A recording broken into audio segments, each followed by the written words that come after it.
Susan, Yeah, ready? we're ready. Okay. I will call the regular meeting for Tuesday, April 13, 2021 to order. Some members of the city council may participate via telephone or video conference. A quorum may or may not be physically present in the city council chambers. Texas Government Code 551.127 A-2. Citizens wishing to make comments should email mparks@evermantx.net, mparks@evermantx.net. Citizens' comments received prior to the meeting adjourned will be read to the council.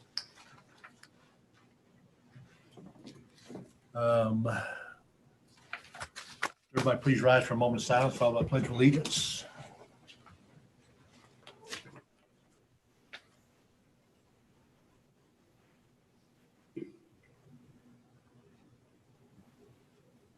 Amen. I pledge allegiance to the flag of the United States of America and to the republic for which it stands, one nation, under God, indivisible, with liberty and justice. And justice for all. Okay, first item is reading of minutes of previous meetings. March 2nd, 2021 work session special meeting, March 9th, 2021 regular meeting, and financial report for March 2021. I will entertain a motion. I move we approve the minutes as read. Second. Motion made and seconded. Do we have any questions? Are you approving just the minutes or the financial report as well? Pardon me, and the financial report as read. Okay. Thank you. Yes, ma'am. I thought we covered that. So, do we have any questions, comments?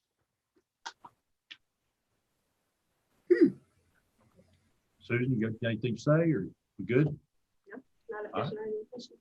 Okay. We Place pull the one. council. Aye. Place 3, Aye. place 4, Aye.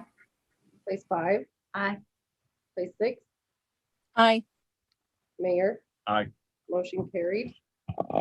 Okay, item 5 is presentations. Item 1 is the 2020 financial audit presentation by Snow Garrett Williams, item number 21087. Come on up, Kathy.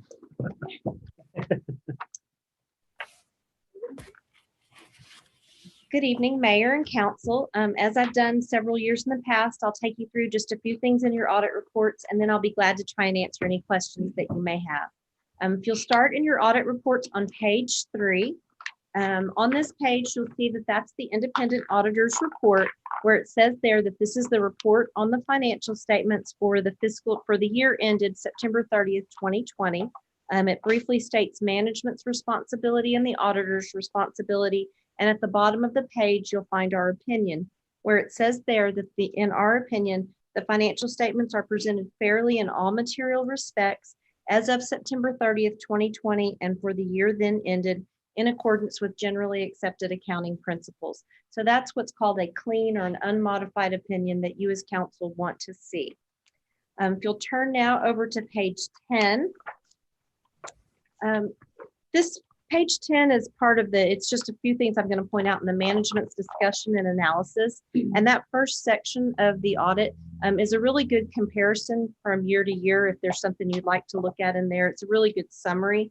But under capital assets on page 10, you'll see there that some of the major capital asset events that occurred during the 2020 fiscal year included your Pittman Park facility upgrades, several water line projects, Rogers Street project, and EMS equipment purchases. And your total additions for last year in both water and sewer and your general fund were over $960,000. So you can see that you've got a lot of improvements and things going on, even during a very unusual year. If you'll turn to the next page, on page 11, the total capital assets net of depreciation were at $7.2 million. And that included $4,091,000 for your governmental activities and $3,158,000 for your business type activities, which is primarily your water and sewer fund. Your long-term debt, the section right below that, increased significantly from the prior year. Your total long-term debt increased by over $5.5 million. And that is because, so your ending debt was at $9,670,760. And that's because you issued certificates of obligation in both your governmental and business type activities. So you see there that first line item, certificates of obligation, totaled $6.4 million. Man. So that was a significant change from the prior year due to that increase in debt. If you'll turn now over to page 16, we'll start with your governmental funds balance sheet. And I'll mostly refer to that total column on the right-hand side. Your total governmental funds had total assets at the end of September of $4,287,000. And that included a new fund. You'll see there, the 2020 Certificate of Obligation Capital Project Fund. You'll see that you had cash in that fund of over $2.2 million. And again, that's related to some of those certificates of obligation that were issued during the year and had not yet been spent. Your total liabilities on more of a current basis for your governmental funds totaled $346,847. And then your total fund balances were $3,853,630. But of that 3.8 million, it's almost all restricted. There's not really any unrestricted or unassigned fund balance because it had all been spent for other purposes or it's set aside for other purposes. So that's just something to keep in mind as you're working through this current year and you get started on the next year's budget, just to keep that in mind. And then over on page 17, again, with your governmental funds, you'll see here in your statement of revenues, expenditures, and changes in fund balances. Again, on your total column, total revenues were at $5.4 million. Total expenditures were $6,043,611. So you show a decrease or a deficiency of revenues under expenditures for the year of $601,952 in your governmental funds. And that included, well, we'll get to that in just a minute. And then the next section is other financing sources. And that's where you'll see that bond money come into that Certificate of Obligation Capital Projects Fund of $2.3 million. So when we put that together with that deficiency, it actually shows a total increase. But the only reason you have that increase is because those bonds were issued. So then if we look, for instance, at your general fund decreased fund balance by over $253,000. Your Economic Development Corporation Fund showed a decrease for the year of $304,709, but that's because you had capital outlay in that fund. You can see there your capital outlay was $368,000. And then the largest increase again is in that new capital projects fund. But in subsequent years, as that money is spent, you won't have that large income. You'll just be spending that money down for the projects that it was borrowed for. If you'll turn over to page 19, we'll switch to your water and sewer fund now. This is your statement of net position for your water and sewer fund. You'll see there total assets of over $7.8 million. And that's made up of about half cash and half capital assets. But it's all restricted cash and cash equivalents. There are $4,448,785. And that's mostly unspent bond proceeds and includes the Texas Water Development Board escrow accounts are also in there. And then your capital assets totaled that $3.1 million. Your current liabilities in your water and sewer fund were at $363,701. Those are payable from current assets, and then payable from restricted assets totaled almost $440,000. So total current liabilities for the city in your water and sewer fund were $803,557. Your non-current liabilities were at $4,855,161 for total liabilities of over $5.6 million in the water and sewer fund. And then your net position for your water and sewer fund was at $2,102,699. Then over on page 20. On page 20, you'll find your statement of revenues, expenses, and changes in net position, again, for your water and sewer fund. You'll see there your total operating revenues for last year in the water and sewer fund were $1,868,396. Your total operating expenses were $1,740,344. So your operating income in your water and sewer fund was $128,052. And then we add back into that a net non-operating revenue number of $52,700. That resulted in an increase in net position for the year of $180,752. But I will point out, just looking at both your governmental funds and your water and sewer fund, especially with water and sewer, as that system continues to age and the cost of supplying water continues to go up. I know from talking with Craig and Susan that you guys are looking at increasing rates. And as an outsider looking in, I would strongly recommend it because you're going to have those funds available to help the upkeep related to the system and get it to the state that it needs to be. And you just, as we all know, after this last year, you never know exactly what's going to happen. So it's just good to have those funds available, and the cost of supplying that water to your residents isn't going to go, that's not going to get any cheaper either. So it's just important for the city to be able to have the funds to be able to do those things that need to be done. If you'll turn now all the way back to page 70, moving right along. This is everyone's favorite part when I skip like the whole thing.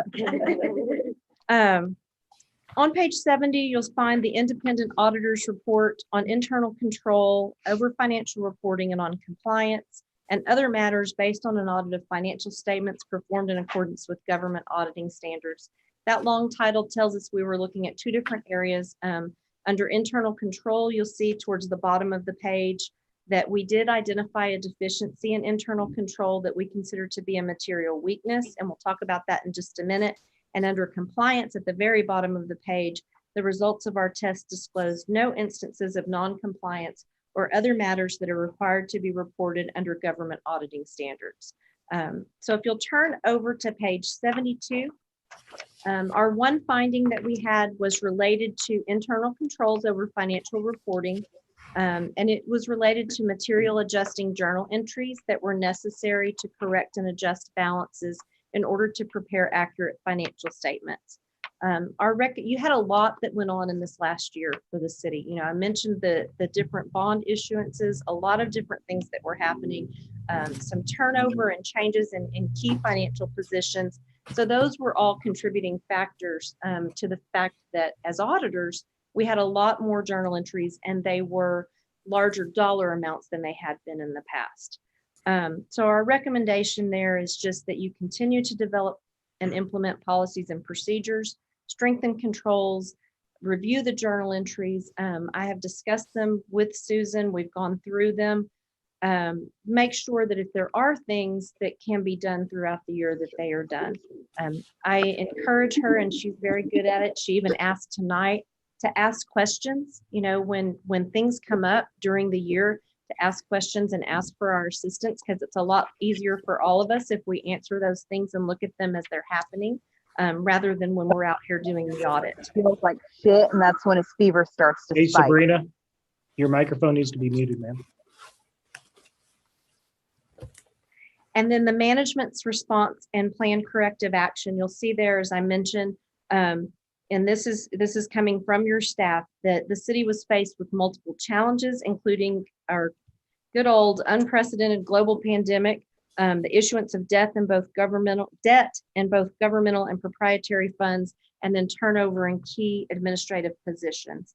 And then at the very end of that, many of the adjusting journal entries were a result of extraordinary situations, so unusual things that happen that are not expected to occur again in the near future. However, she said the city will continue working closely with the auditors to prevent the large number of adjusting journal entries in the future. It's not something that I anticipate seeing. I know that your current finance director, she's continuing to update and strengthen controls. She's looking at things. She keeps finding things, and I told both Susan and Craig, it's not something that we can't look at every single transaction in an audit. It's just not possible. We brought some things to her attention and she continues to find different things. Both of these individuals, I believe in working with them. They're very strong in their fields. They're very knowledgeable, and they know a lot about governmental accounting and about local government and how it should run. So I believe that you have very good people in these positions, and I don't anticipate seeing these types of things. It's not that anything was really wrong. It's just a lot happened in 1 year, and it was hard to get it all recorded correctly. So the last thing, you do have a management letter, a loose letter in the back of your audit reports. The second page of that has a couple of different items. We talked about adjusting journal entries already on page 2 of that management letter. Fixed assets was another area, and we're just suggesting there that those capital asset additions, especially as these bond monies are spent, that those asset additions are tracked and recorded within the fixed asset module of the accounting software.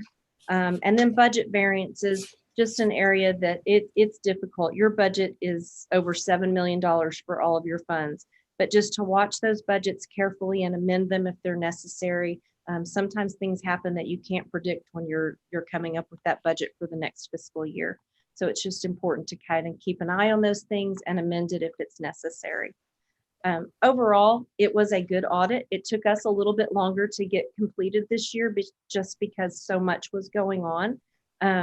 But that was just, like I said, a factor of all these different transactions that occurred. We enjoy working with your staff. We appreciate their help. They challenge us. We're not the only ones challenging them. They challenge us too with thinking about some things. And I really believe they're doing a good job. And I think you've got some high quality folks in here right now. So anyway, I'd be glad to answer questions. I know I've rattled and gone through a lot of information. Anybody have any questions for Kathy? This is Johnny. I have a couple. Page 10, where you're talking about the Rogers Street project. I'm not familiar with that.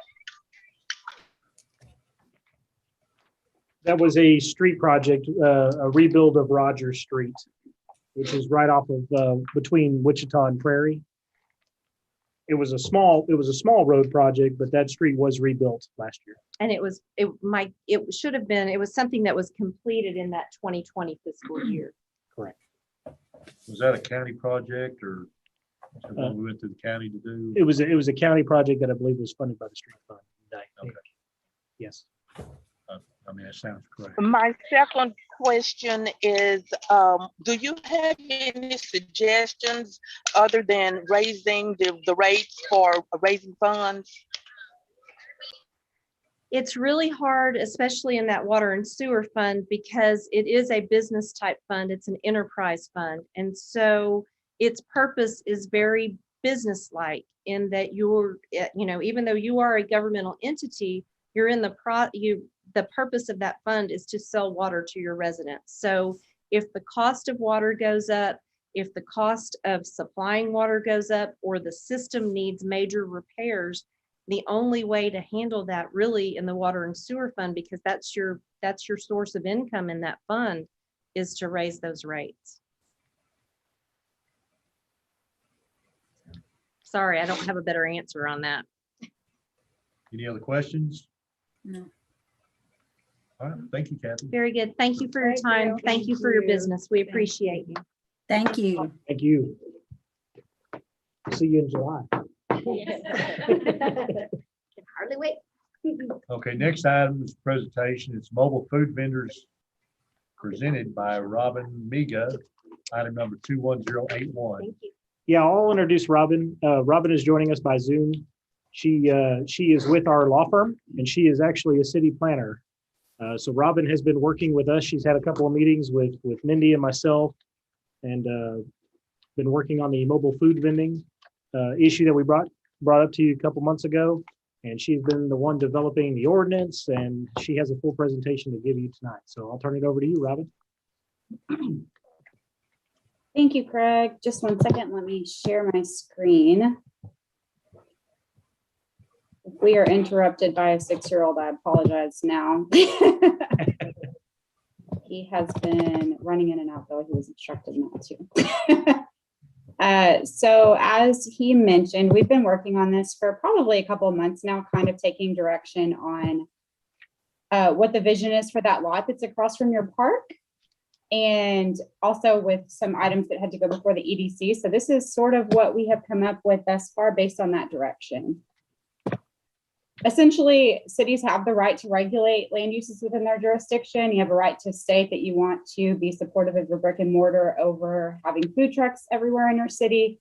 And today, your current code doesn't really regulate much aside from stating that it gives the same definition. It states that a mobile food vendor is essentially the same thing as a food establishment. And it also adopts those Texas health codes.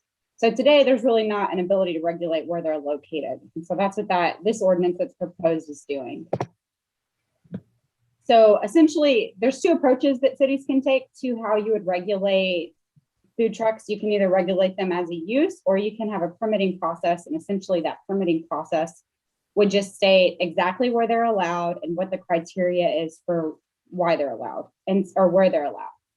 And that's the approach that I took with the city of Everman, because it seems as though there is a tract of land that is in the city that you all would love to see food trucks on. And then you want to permit them so that they meet, those health, fire, and building codes. And so the proposed ordinance you have before you, that's what it is doing. The tracts that we have discussed are those 4 across from Clyde Pittman Park. And then the ordinance specifically calls out, those lots, what their legal description is, and where they're located, so that there's no question about where mobile food vendors would be allowed in the city. There's a license requirement, and so that license is the key to this ordinance. It is valid for 1 year, and then it requires, and I didn't specifically put it in this presentation, but it requires very specific things that you have to meet. You have to have insurance on the vehicle, valid driver's license, the sales tax information, what the reporting info is, photos of the food truck, and anything that may be relevant to the health and fire inspection.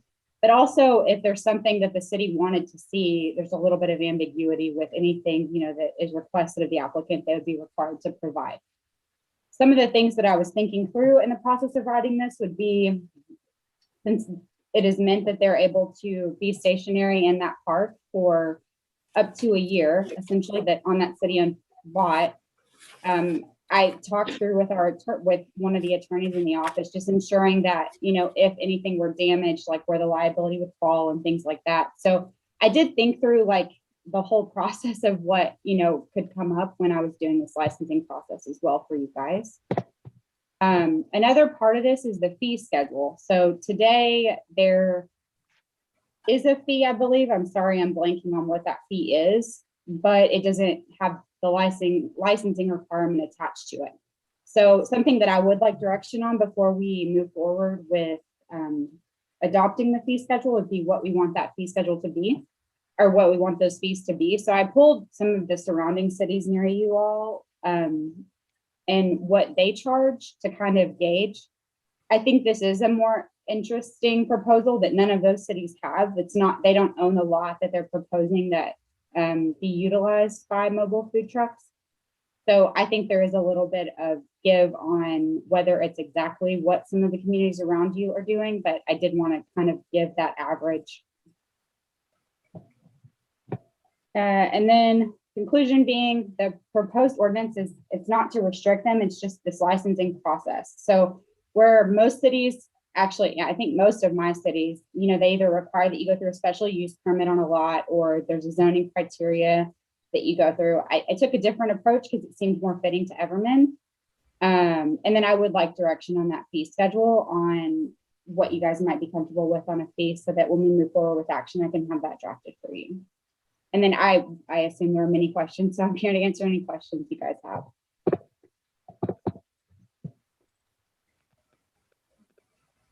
Anybody have any questions? Or comments or concerns? Absolutely. I have on the fee schedule. Would it be better to pay annual versus monthly? Yes, that would be the intention. It would be an annual fee that they pay.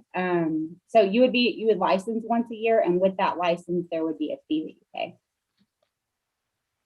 which is pretty consistent. I think Burleson does every 6 months, and a lot of the reason sometimes you see a 6-month interval is because some health codes require that you be inspected every 6 months. So you have an inspection for the first 6 months and then you get another inspection for the next 6 months. So they may have an in-house health inspector. So that could be why that permit fee is the way it is, just for some background. Okay, so the city would not be inspecting, it would be the county, correct? In Everman, that's the case. There's a health district, and then they would be required to provide that health inspection from Tarrant County to the city when they apply for this ordinance. So they would already on day one, when they're saying we want to be in this mobile food truck park, we have met the health guidelines that are set forth by Tarrant County. And I think it's up to the city's discretion whether, I don't remember the answer. Do you guys have a fire marshal or do you utilize Tarrant County, Mr. Spencer? We have a fire marshal that would conduct the inspection.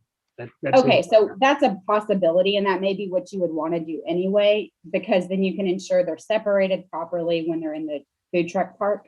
But you would just require that on day one, they have the health inspection, and then the fire marshal could do the inspection in the field, or the city could require that fire marshal inspection be done prior to issuing the permit. It's just, I don't think that's clear today. So if that's something that the city wanted to change, we could do that. Okay, so would it be every 6 months that the fire marshal would inspect, or are you just saying once a year? He would inspect Currently, the once way a it's- year. Yeah, he would Yeah. inspect once a year in compliance with, just like any of our other fire inspections. So all of our businesses, as it stands right now, have to go through a fire inspection annually. These would fall underneath that same classification. And there's also, if there were a complaint or anything, just like any other business, if there were a fire hazard that someone's reporting, then the fire marshal obviously responds to things like that periodically as they come up. And is the health? Right, but I mean, as far as cleanness or whatever, as far as. So the fire marshals, I'm sorry, I did not mean to interrupt. Oh, no, I was just saying in case like for health reasons, far as cleanliness or whatever. So there's two sides to this. So there's a health inspection and then there is a fire marshal inspection. A fire marshal inspection is strictly public safety, health and public safety, making sure there's no fire hazards on that unit. And then the health inspection is more what you're talking about, which would be to ensure that, it meets state health code. So that's the inspection that they would be required to do on day one. And Tarrant County may have additional criteria for how you keep a good standing on your health permit. And I can bring that information back at the next meeting. I don't know off the top of my head whether they do a buy-in, like they do 2 inspections a year or just 1. But they also have the same process. If there is a complaint about the cleanliness of a truck, which for food trucks, you can pretty readily see in a window to everything that's going on, then they would be required to go out into the field and do an inspection.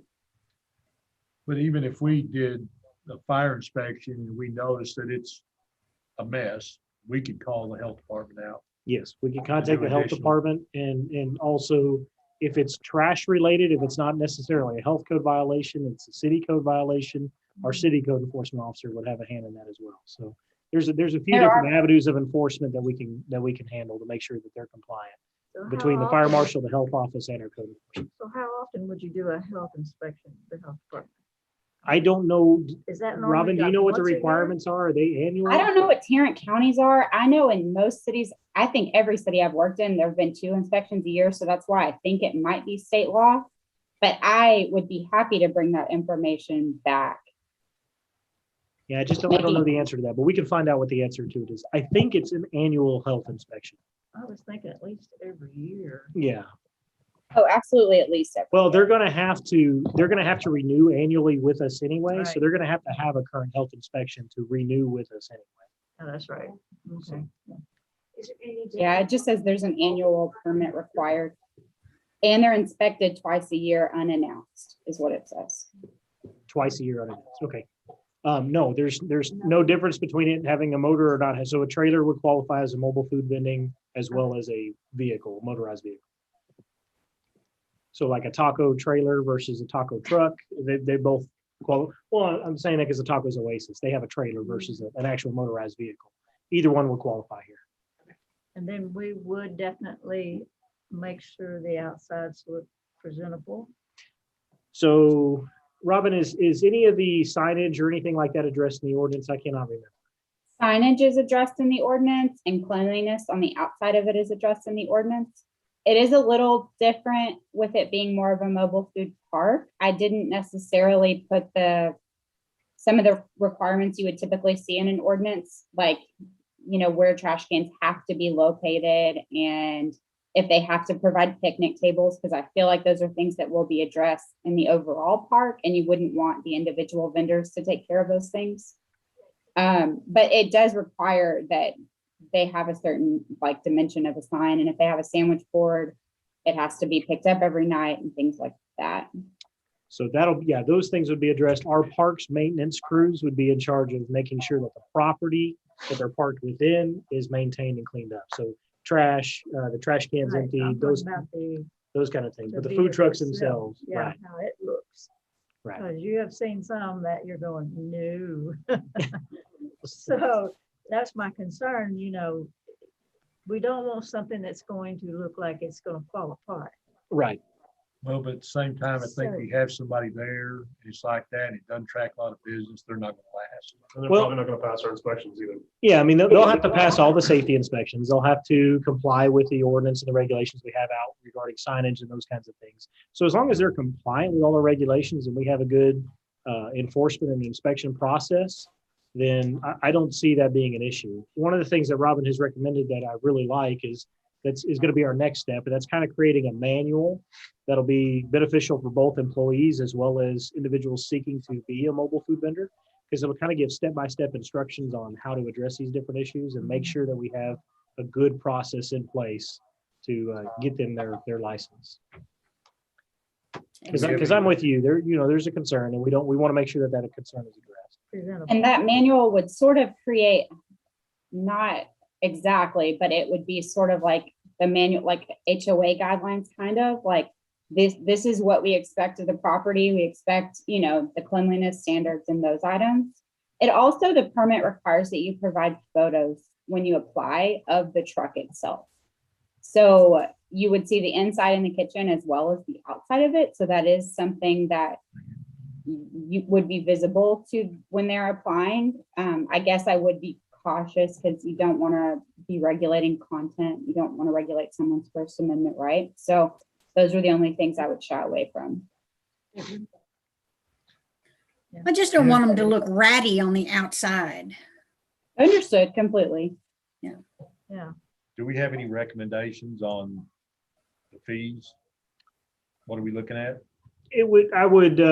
One thing to consider is that these fees, like she mentioned, I would stay within the average of what other cities are charging. But one thing to consider is that there is a benefit there that they're not having to pay a rental of any kind for rental property or placement on their placement on our property. We're not charging them any kind of fee. So if you wanted to stick on the higher end there, I think that'd be acceptable.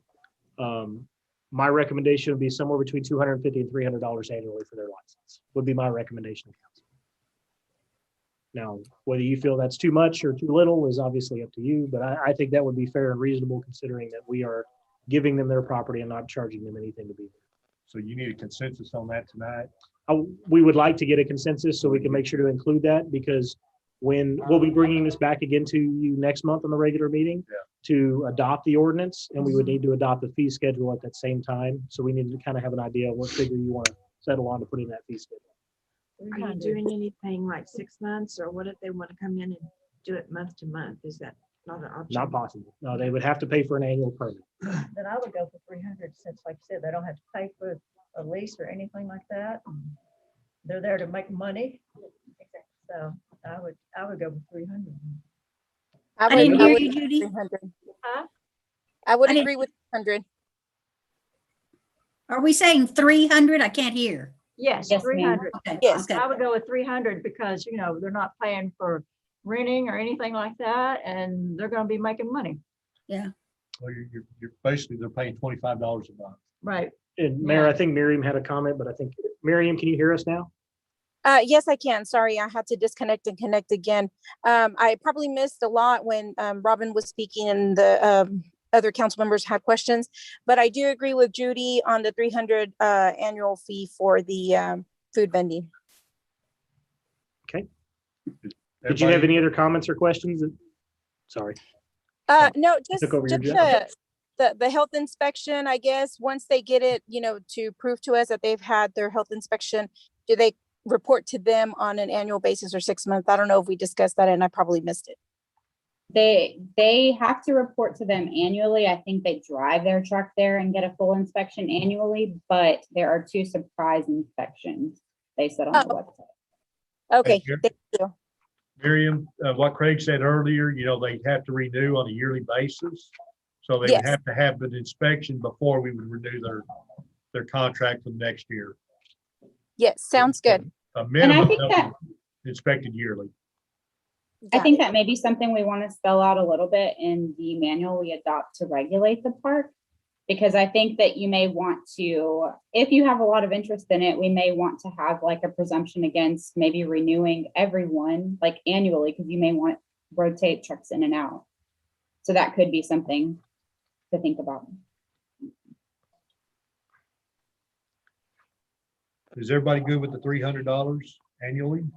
Yes. Yes. Okay, well, you got your consensus. Okay, as we move on, because Robin and I are going to continue to work together on this with the starting to put together the manual. Robin, do you think we would have that manual ready to be adopted along with the ordinance and the fee schedule? Ooh, when would that be? May? Next month? Yes. May the 11th? Would that be correct? Yes. Second Tuesday? Yes, ma'am. I think that's probably doable. Okay. Yeah. Are there any other concerns or considerations you'd like us to give as we develop this manual? Now, are we talking about them leaving their trucks there on site? No, that's something that we probably need to discuss, whether council would want to allow them to leave their vehicles parked there overnight or not. No, I wouldn't want to. I don't see why they would want to leave. them. Yeah, I mean, Oh, That's kind of a lot. if there's damage, are they going to hold the city liable? that's another thing that I talked through with the one of the attorneys in our office, and the permitting process would have like an indemnification clause in it that, just states city is being held harmless for any damage to their truck while it's on city property. And then that's the purpose of ensuring that they provide that liability insurance on the front end too. So that if there were damage to our property or theirs. I'm gonna throw this out here also.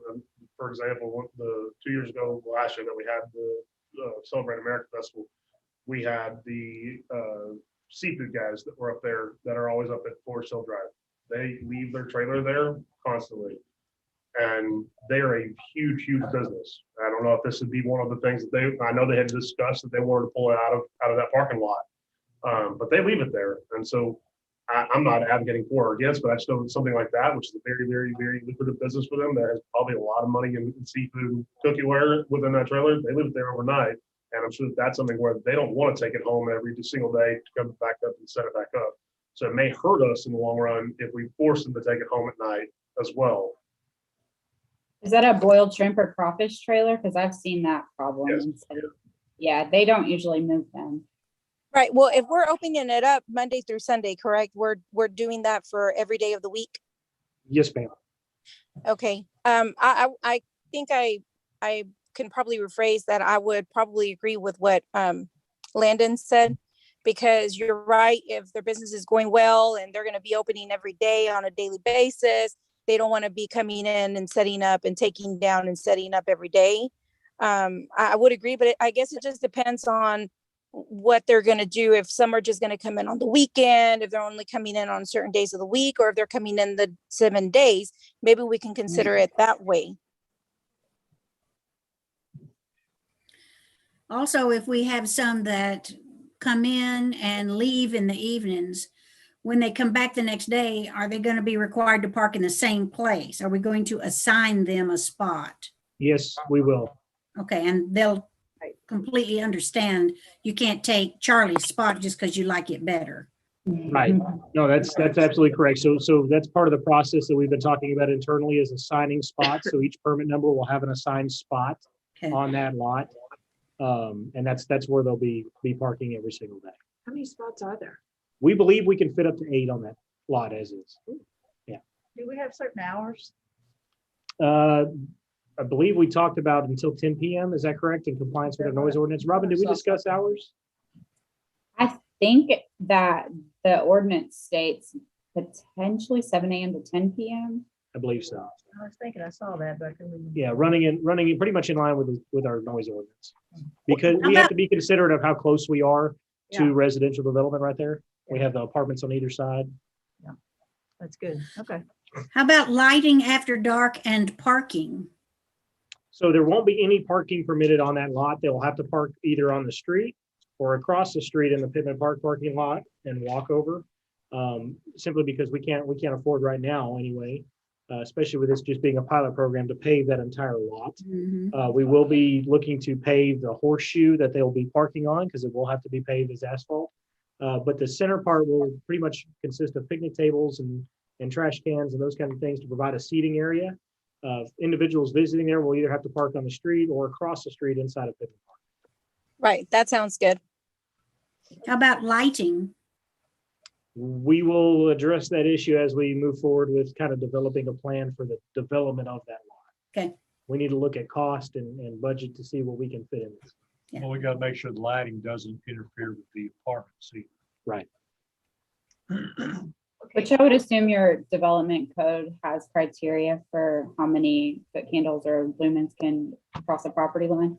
Usually it's not much, but it's just projecting across the property line. It becomes a nuisance. Yeah, I can send you a copy of our design manual. It is in there. Mhm. Okay, one additional thought. So if the food vendor wishes to keep their truck there overnight for a long period of time, perhaps we charge a higher permit fee because they're there. I don't know, just a thought to throw that up there. Because it's less hassle for them. They don't have to tear down. Yeah. Robin, you're writing this. What do you think? I guess at the same time, we're not offering a permit to anyone else in that spot who wouldn't, you know what I mean? Like, so if they're parking there overnight or not parking there overnight, there's still 8 spots and we're not giving those 8 spots to anyone else. So I don't know the legalities of it. I understand what you're saying. I mean, it's land and land has value. Yeah. But I'm not sure if that fee is the way to go about it. I guess I would more want to require everyone to pay that fee and then everyone has the option to stay there overnight or they don't have the option to stay overnight. So, And I think that these are certain, I mean, if you guys want to take some time between when this appears on an agenda and if you see something that you absolutely think should change, that can be worded in your motion at the next meeting when we're requesting action. And then those changes can be made before the ordinance is finalized. If you see something that you think, like if you start doing research and you think that there's a better way to do it. That sounds great. so is council going to be okay with allowing them to leave their vehicles there overnight? Is that what I'm hearing? It kind of makes sense, but it's what would be the best for the city and for them as well. Are they going to hold the city responsible if something happens? No, No, that's going to be in the permit process. they have to sign a waiver. And I think if we wanted to take it one step further, there's an easy agreement. We could just require that they do so that it's not just, I signed a permit. It's like an actual agreement that is more legal, just like a 1-pager.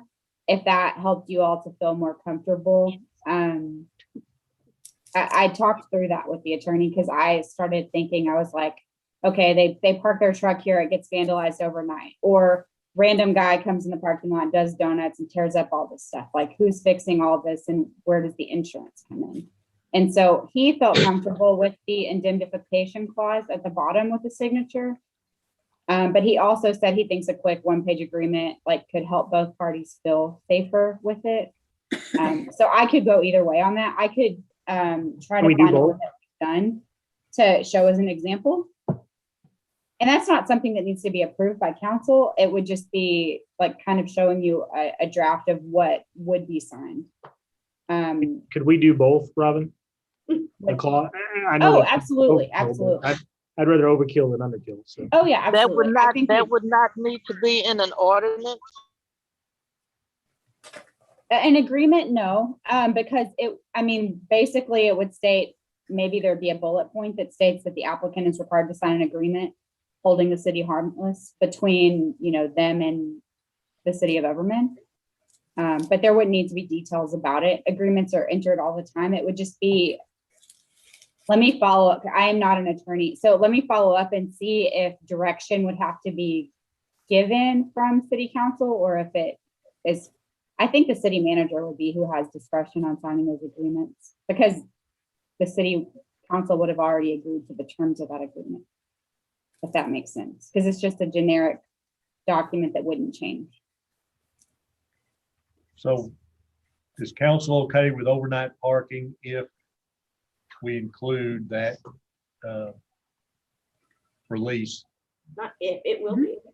Yeah, but I just want to make sure they're okay with leaving them there overnight with the, Yeah. As long as they don't move. Yes. Yes. what, Yes, ma'am. Susan? Yes. Okay, so everybody's good with the overnight parking with the additional form to be filled out that relieves us of any liability, Yes. correct? And they're Yeah. not bringing them at night either. Well, We'll make sure of that. That's against city code as is. Is that all we need, Craig? I believe so. Robin, is there anything else? I don't think so. I guess we'll just plan for the next meeting. I'll have a draft of a manual that we can have for the mobile food truck park itself. And that'll just be something that's agreed up, like you guys can take action on it, and then it's just going to be enforced by your staff. And then we'll have the ordinance actually allowing mobile food trucks by permit on that lot. I can't think, and then that you'll also act separately on that fee schedule ordinance. The other thing I was going to look at, I tried to find out if there were any cities that did something similar to this. The closest thing I found was Clyde Warren, and that, it's a different thing. They park on the street, and those trucks don't park there overnight either. But I'll try to do a more in-depth search and see if I can find where any cities have done this specifically, and if there's something that maybe I can grab from that. So we're pioneering a way. Yeah, other than that, I like one of our attorneys did an ordinance similar to this for the city of Laredo, but Laredo is miles different from Fort Worth area. So I was cautious to take some of the stuff from there because it just didn't seem fitting. But I'll look and see if there's somewhere else that does have a park and how they handle it. It's just most of them are privately owned. So that's the difference here. We want to make sure we're protecting the city. Does anybody else have any questions or comments for Robin? No. See, there's from 7 to 10. then. It was nice to meet you guys, and I look forward to speaking again next month. thank All right, you. thank you, Robin. Thank you so much, Thank Robin. you. Thank you. Have a good evening. All right, next item, new business, consideration possible action. Item 1, approve interlocal agreement for mobility on demand service between the Fort Worth Transportation Authority and the city of Everman. Item number 21091.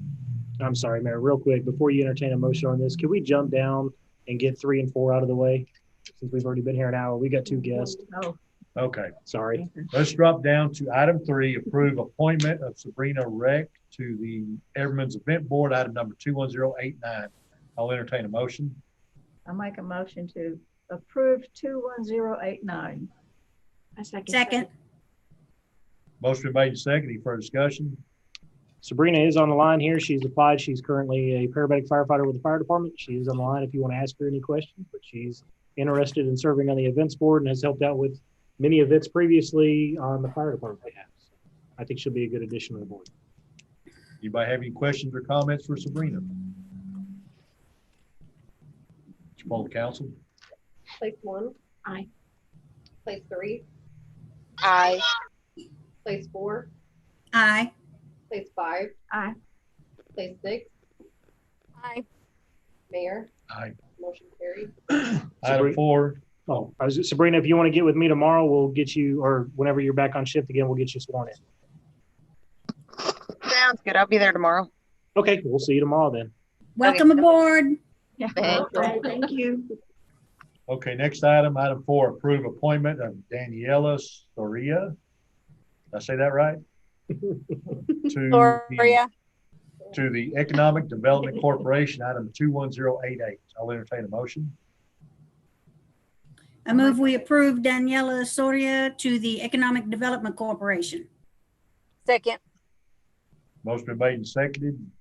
Any questions, comments for Danny? She's here. Would you poll the council? Place 1, Aye. place 3, Aye. place 4, Aye. place 5. Aye. Place 6, Aye. Mayor, Aye. motion carried. You get to get sworn in now. Come on up. You're the next contestant. Yeah, no, you're good. No, you're good. Because if you didn't have enough to do already, right? All right, you want to raise your right hand, repeat after me. I state your name. I Do solemnly swear do solemnly swear that I will faithfully execute I will faithfully execute the duties of the office the duties of the office of the Economic Development Corporation of the Economic Development Corporation of the state of Texas of the state of Texas and will, to the best of my ability, and will, to the best of my ability, preserve, protect, and defend preserve, protect, and defend the Constitution and laws the Constitution and laws of of the United States the United States and of this state. and of the state. So help me God. All right. So just sign right there. And welcome aboard. Congratulations. I think. You're welcome. We're gonna get your work cut out. Okay. Now, And you're welcome to stay if you want to stay, or if you need to go, whichever's best for you. Well, in that case, can we adjourn? We'll be there in a little bit. Thank you so much. Bye. okay, so let's go back up to item 1, approve interlocal agreement for mobility on demand service between the Forward Transportation Authority and the city of Everman, item number 21091. I'll entertain a motion. I make a motion to approve 21091. A second. Motion made and seconded. Any further discussion? Yes, did we have a start date and regarding the advertising? They are going to start advertising. They're going to build the flyers and start advertising this almost immediately after I give them notification that council has approved the agreement. I was hoping Rodney was going to be here tonight, but I guess he wasn't able to make it. So I don't have an exact date for you, but he did mention that as soon as we approve this agreement, they're going to start working on it immediately to get it in action. I thought one of them was on the meeting, but Were they, Rodney? well, not now. Oh, I okay. thought they were earlier. So, But it would be pretty quickly, Miss Allen. I know they're excited and ready to get on the ball for this. do we have any other comments, questions? Poll the council. Place 1. Aye. Place 3, Aye. 4, I'm sorry. Aye. place 5. Sorry. Place 6, Aye. Mayor, Aye. motion carried. Item 2, approve the utilization of the remaining 2013 street bond funds totaling $59,991 for the replacement and repair of curb and gutters along North Ray Street, item number 21093. Let me get a motion in a second, then we'll let Craig explain. Okay, I'll make a motion to approve 21093. Second. Motion made and seconded. So these funds have been sitting in this 2013 street bond fund for a little over a year and a half. It is not enough money to do any sort of street repair with it or repair any street or any street upgrade. We'd really like to expend these funds so we can close out this account and move on. We have been looking at Race Street because the cost of material has gone up so much. It's not enough money to do any other street repair with it. So since we're looking at targeting Race Street in the near future, we figured that we'd go ahead and try to get the curb and gutter along Race Street repaired before we do the street repair coming up this next year. So to expend these funds, I'd like to make the recommendation that we go ahead and utilize them to replace all curb and gutter that is damaged along Race Street. Now, I do have one question. Go for it. Was this money out of the street part of that bond package, or was it out of the park part of that bond package? No, it was out of the street part. Okay. Yeah, it is street. So I'll make sure we're not doing anything Yeah, no, we've checked. I went back and I actually read the wording on it as well to make sure that we could use it on curb, and we can use it on curb, sidewalk, and gutter. I just want to make sure, because there's two parts to that What, policy. what area on Ray Street is this location? We'd like to target North Race because North Race is going to be the first section of roadway that gets addressed, because we're still looking to Tarrant County to try to get some assistance on replacing the bridge on South Race. And I'd like to try to get assistance on replacing that bridge before we come in and redo South Race. We're going to try to get as much curb as we can done for that $59,991 that we have left in there. Are you talking about starting at the intersection up there and moving south? And moving south, getting as much of it replaced as we possibly can, only replacing the areas that need it, not unnecessarily replacing curb just because we have the money to do it. We need to, we have areas that are damaged that need to be replaced. Is this Shelby and Race where you're referring to? No, it would be on the north side of Enon is where we're going to focus. So along Pittman Park area, it's really, really bad. Right along the walking trail, you can see the curb has been pushed up almost 12 to 16 inches on that side. That area certainly needs to be replaced. If we can continue south on Race along Bishop Elementary in that area, we'd like to get as much as we can done for that amount. So we're starting at the Memorial Park and heading south. Yes. Okay. And we've looked at other areas just to make sure this is what we need to focus on. Well, since we're looking at Ray Street, I mean, there are a significant amount of areas that need curb and gutter. But since we're looking to redo Ray Street, the smart move, in my opinion, would be to do the curb before we do the street. Correct. Okay. And as we look forward to doing street projects in the future, we should be looking at curb and gutter along with, do the lines underneath, the utility lines, water and sewer need to be replaced before we repave the road. So we're trying to address all these issues at once. That's why I'm making a recommendation to get the curb done now before we look to redo the street. Okay, so far as the priority areas, the one by the school over on Shelby, when is that going to be a priority for the student? Are you talking about Baxter Junior High on Shelby?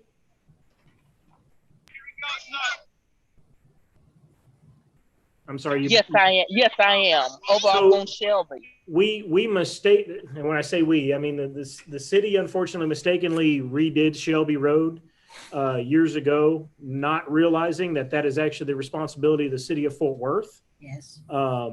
And so we have been asking the city of Fort Worth to step up and put in a sidewalk as well as address the curb issue over there. And we'll continue to do that, but I don't want to make the recommendation to council to do any street or sidewalk repair over there or sidewalk installation. It's not our responsibility. But the side that the storage or whatever that is, that's Everman, correct? The north side of the roadway, yes, but there's also a drainage ditch there that we cannot put a sidewalk on due to the drainage that goes along that roadway. So the only place to put the sidewalk would be on the south side in the city of Fort Worth.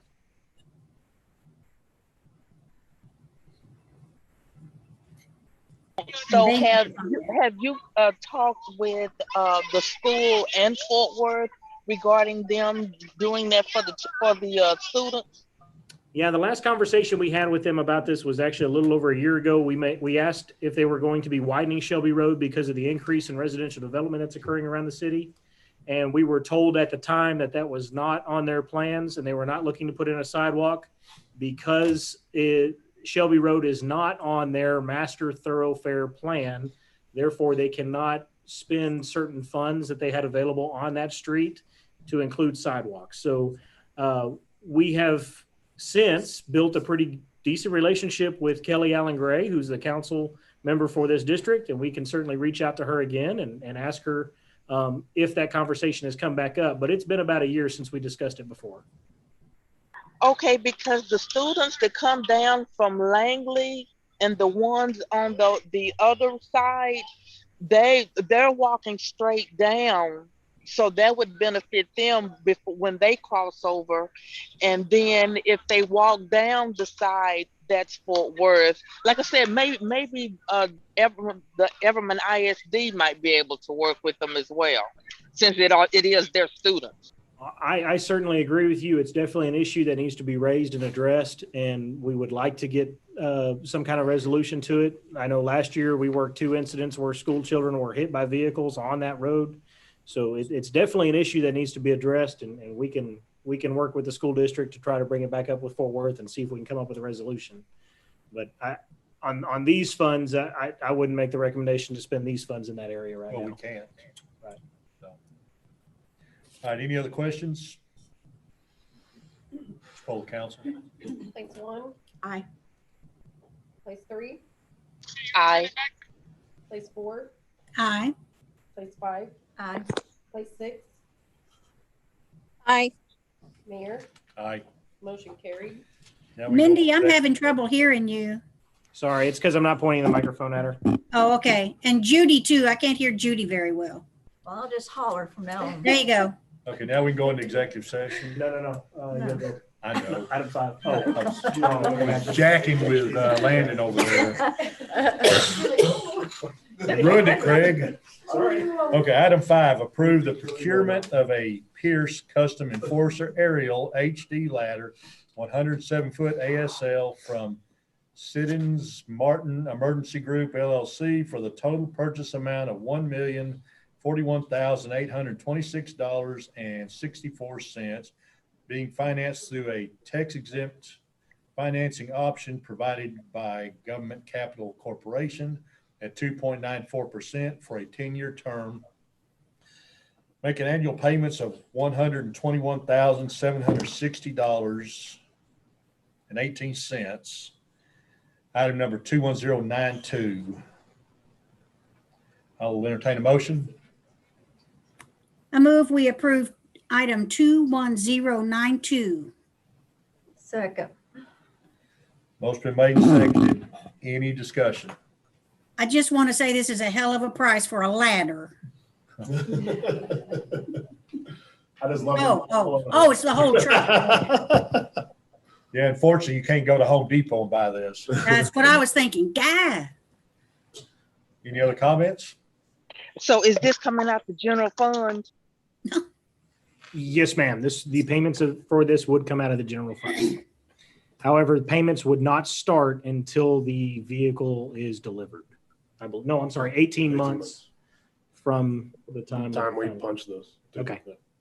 Okay, so this is the final, Yes. This is the the final number. 2.94%. We spent 8 hours not going 2.84, line by right? line by line of every single of 500 Okay. different line items underneath Alright. this spec. Oh, Yes, this is alright.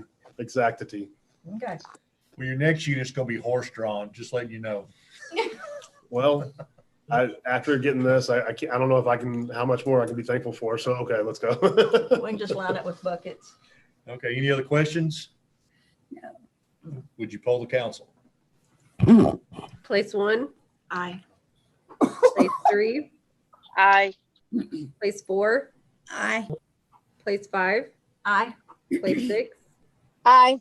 Mayor, Aye. motion carried. Okay, executive session pursuant to section 551.071, chapter 551 of the Texas Government Code, council reserves the right to convene in executive sessions for time is deemed necessary during this meeting to receive advice from its attorney on any posted agenda item that's permitted by law. Additionally, council may convene into executive session to discuss the following: A, pending or contemplated litigation, or to seek the advice of the city attorney pursuant to section 551.071. Item B, discussion regarding possible purchase, sale, exchange, lease, or value of real property pursuant to section 551.072. Item C, personnel matters pursuant to section 551.074. Item 1 is personnel issues. The time is 7:35. We will go into executive session.